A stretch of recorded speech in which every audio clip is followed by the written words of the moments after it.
Hey everyone, welcome back to my channel. Today we're going to talk about how to have marriage meetings.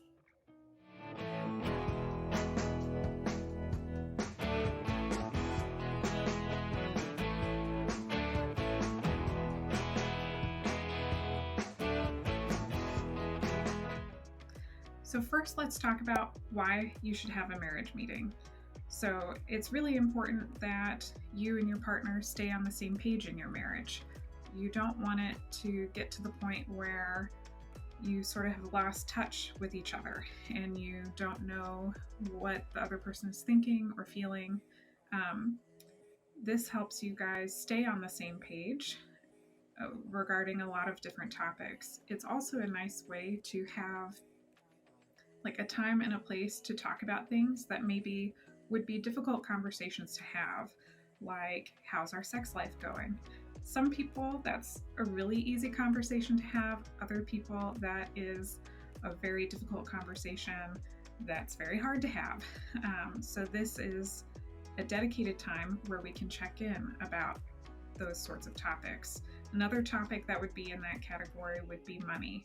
Some people find it really easy to talk about money and to be on the same page regarding their couple finances, and other people are very disconnected with each other when it comes to finances. So having a time and a place where we talk about difficult concepts is really, really important.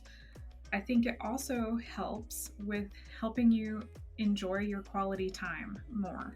So instead of, my partner comes home and I need to update them about the kids or the tasks that need to get done, or make financial decisions, and we're sort of problem solving the tasks of our life together. Instead of that being the conversation when my partner comes home from work, instead it can be just about us spending quality time together.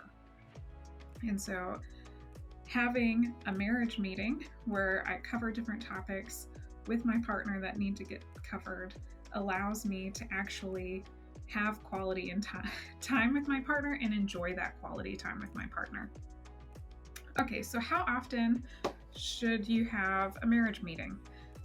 This is very personal. I tend to recommend for the couples that I work with that they do a once a month marriage meeting. This is what my husband and I do. It works incredibly well for us.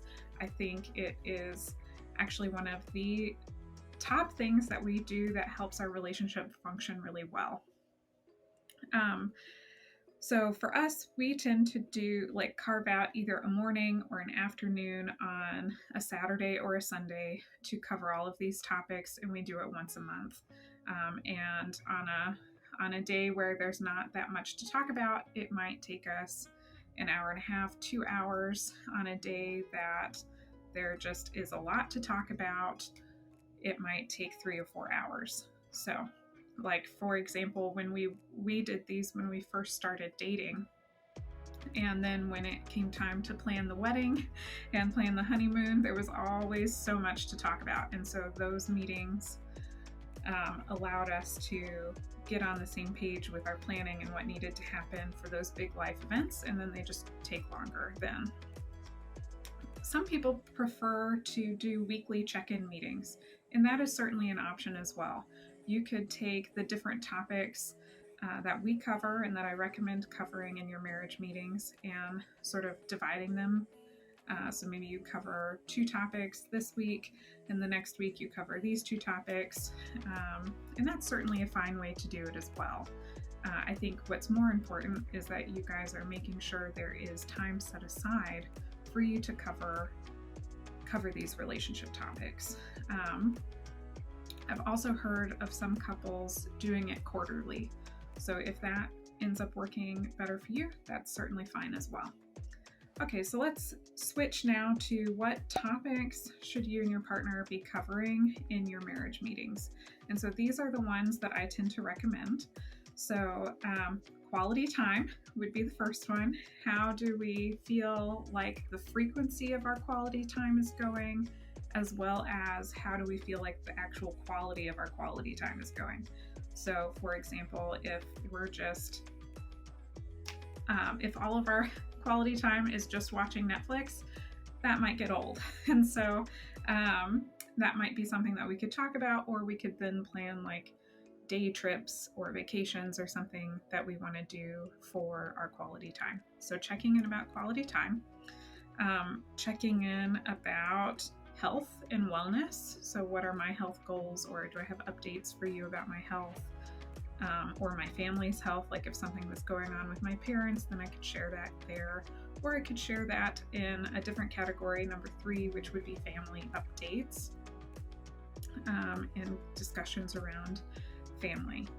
Another category that I usually recommend covering is sex and intimacy. How is that going for the two of you? Are you happy with the frequency, with the quality of how it goes? Are there different things you want to try? That's an opportunity to check in about those things. Finances is another one that's really big. For us, we decided to have 2 meetings a month. One that we cover all these other topics, and one where we go through and balance our budget together. And we have a little bit more of an in-depth process for couple finances for me and my husband. But you certainly could do that in this meeting. And that's what we used to do until our finances got a little bit more complicated. So let's see, what have I covered so far? So we have quality time, we have health, we have family, we have sex, and we have finances. Household chores is a really good one. Like even just household tasks, not necessarily chores. So like if we have to get a new microwave, or someone's coming to fix the water heater, those types of things might be in the household section, but so could a chore chart, or how are we doing with our division of labor in the house? Are we happy with this? Do we want to try a system to make sure everything gets done? Or even do we want to outsource lawn care or something like that? So household tasks is another section or topic for you to cover. One of the topics I forgot to talk about was how is our communication going? Are there any fights that we've had that are still unresolved? Are there any hurt feelings that are still unresolved?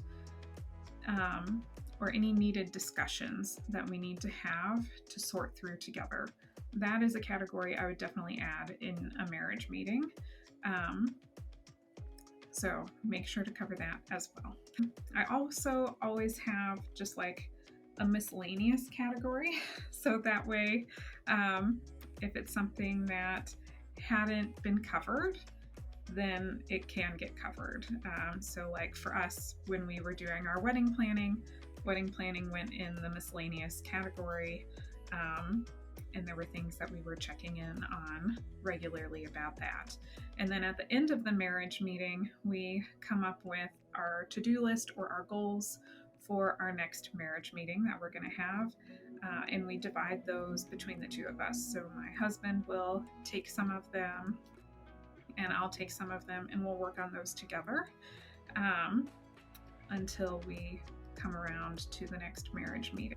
If you would like a pamphlet or like a checklist agenda of how to go about having a marriage meeting, make sure you see the description down below, and you'll see a link to download what I typically recommend for having a monthly marriage meeting.